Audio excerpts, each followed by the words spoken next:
Hello everyone, in this video I'm going to walk you through how to customize your chat room on Samsung.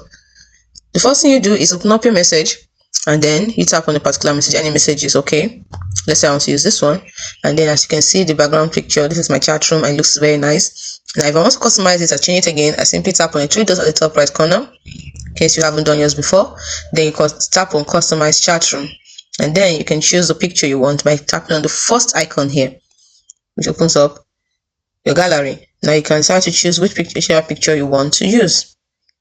Now let's say I want to use this one, and I tap on done, and then you can apply to all your chat rooms by tapping on apply to chat room. Apply, and once you do that, you go back, and that's it. You can see my chat room has been customized. You can see it's very nice. It's as simple as that. You can choose any one you want. You can choose to use the plain ones which are over here. These are the plain ones. You can make it the bubbles to be dark or very light, clear, see-through. You can even change the text contrast over here, and best of all, the color and the background picture or the wallpaper. So let's say I want to use this one. Click on done, apply to all chat room, and you apply. It is as simple as that. Hope you found this video helpful. If you did, like and subscribe for more. Thanks for watching.